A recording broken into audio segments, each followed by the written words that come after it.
శ్రావణ మాసం మొదటి శనివారం పర్వదినం సందర్భంగా బకుళమాత అమ్మవారికి తిరుపతి నగర సంకీర్తన మండలి సభ్యులు, రాయలసీమ రంగస్థల చైర్మన్ గుండాల గోపీనాథ్ రెడ్డి, ఏకవీర ఫౌండేషన్ వ్యవస్థాపకులు పూజ్యశ్రీ ప్రతాప్ స్వామీజీ ఆధ్వర్యంలో పసుపు, కుంకుమ, చీర, పళ్లతో అమ్మవారికి సారీ సమర్పించారు. ప్రతి ఏడాది శ్రావణ మాసంలో అమ్మవారికి పట్టు వస్త్రాలు, సారీ సమర్పించడం ఆనవాయితీగా వస్తోంది. ఈ సందర్భంగా నగర సంకీర్తన మండల సభ్యులు గుండాల గోపీనాథ్ రెడ్డి, ఏకవీర ఫౌండేషన్ వ్యవస్థాపకులు ప్రతాప్ స్వామీజీలు మాట్లాడుతూ, సాక్షాత్తు కలియుగ ప్రత్యక్ష దైవం శ్రీ వెంకటేశ్వర స్వామి తల్లి గారైన బకుళమాతకు ప్రతి ఏడాదిలాగే ఈ ఏడాది కూడా శ్రావణ మాసం చివరి శనివారం సారిని సమర్పించడం తమకెంతో సంతోషంగా ఉందన్నారు. అమ్మవారి దీవెనలతో ప్రజలందరూ సుఖ సంతోషాలతో ఉండాలని ఆకాంక్షించారు. ఈ ఆనవాయితీని మున్ముందు కూడా కొనసాగిస్తామన్నారు. వెంకటేశ్వర స్వామి వేషధారణగా మిట్టపల్లి బ్రహ్మానందరెడ్డి, శ్రీదేవి, భూదేవి వేషధారణలుగా బుజ్జమ్మ, గీతలు వేషధారణతో వేసి అమ్మవారిని మొక్కుకున్నారు. దర్శనానంతరం భక్తులకు అన్నప్రసాదాలు పంపిణీ చేశారు. ఈ కార్యక్రమంలో రాయలసీమ రంగస్థలం చైర్మన్ గుండాల గోపీనాథ్ రెడ్డి, చిగోరా ఆధ్యాత్మిక కేంద్రం వ్యవస్థాపకులు చిత్రప హనుమంతరావు, నగర సంకీర్తన మండలి సభ్యులు మేడసాని మోహన్ నాయుడు, నరేష్ చౌదరి, లోక ప్రభాకర్ నాయుడు, పైన ఆచార్య అరుణమ్మ, పావని, చంద్ర, నాగార్జున రెడ్డి, రామ్ కుమార్, విగ్రహాల కళ్యాణి, పద్మావతి, భాగవతుల జయలక్ష్మి, లక్ష్మీ రంగనాథన్, లీలావతి, కొండే చెంగారెడ్డి, తొండమనాడు సుబ్రహ్మణ్యం రెడ్డి, మున్నాథ్ రెడ్డి, మల్లారపు వాసు దంపతులు, నరేష్ నాయుడు, మునీందర, రెడ్డిబాబు తదితరులు పాల్గొన్నారు.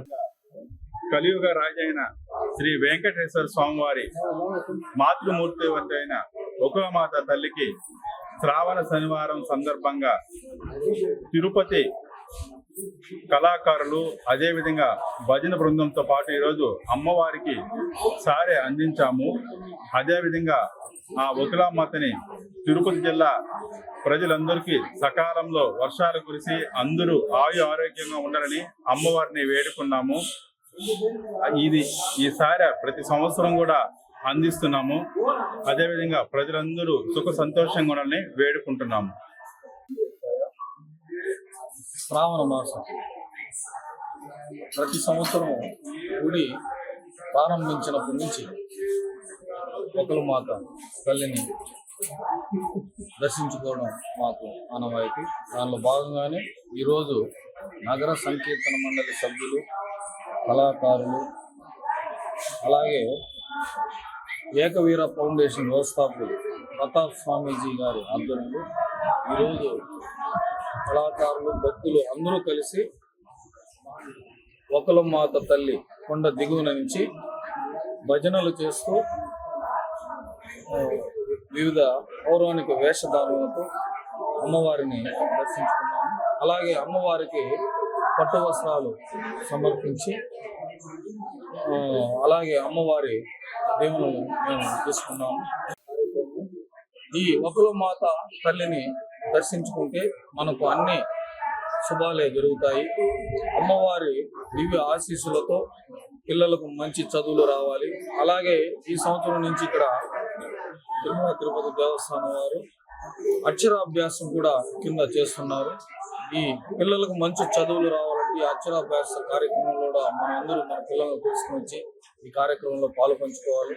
అలాగే అమ్మవారిని దర్శించుకొని ప్రతి ఒక్కరూ సుఖ సంతోషాలతో, రైతులకు మంచి పంటలు పండాలని, అలాగే వ్యాపారస్తులకు మంచి వ్యాపారం జరిగి అన్ని శుభాలే జరగాలని, ప్రతి ఒక్కరికి బకుళమ్మ తల్లి ఆశీస్సులు మనకందరికీ కలగాలని కోరుకుంటూ అందరూ వచ్చి ఈ శ్రావణ మాసంలో అమ్మవారిని దర్శించుకోండి, అమ్మవారి ఆశీస్సులు పొందాలని కోరుకుంటూ ఓం నమో మాతృమూర్తి అయిన శ్రీ బకుళమాత నెలసిన ఈ పాతకాల కొండపైన ఎంతో ప్రసిద్ధం పొందింది. గత 3 సంవత్సరాలుగా తిరుపతి బీజేపీ సీనియర్ నాయకుడు గోపీనాథ్ రెడ్డి, గుండాల గోపీనాథ్ ఆధ్వర్యంలో గత 3 సంవత్సరాలు కూడా అమ్మవారికి భక్తి శ్రద్ధలతో ఆయన భక్తులందరినీ కలుపుకొని అమ్మగారికి నూతన వస్త్రం సమర్పించుకుంటున్నారు భక్తి భావంతో. అలాగే ఈ 4వ సంవత్సరం కూడా ఈ కార్యక్రమాన్ని ఈ 4వ సంవత్సరం ఈ కార్యక్రమాన్ని గౌరవనీయులు ప్రతాప్ స్వామీజీ గారి ఆధ్వర్యంలో అమ్మవారికి సమర్పణకు సమాయత్తమై అంతా హిందూ బంధువులందరూ కూడా ఈ కార్యక్రమానికి వచ్చారు. మన హిందూ తత్వాన్ని ప్రజలకు, ముఖ్యంగా దేవుని భక్తిని కలిగించే విధంగా ఎన్నో ప్రోగ్రాములు మన గుండాల గోపీనాథ్ గారు తిరుపతిలో కూడా నగర సంకీర్తనలో పాల్గొనడము, ఎన్నో ఆధ్యాత్మిక కార్యక్రమాల్లో పాల్గొనడం కూడా చేస్తున్నారు.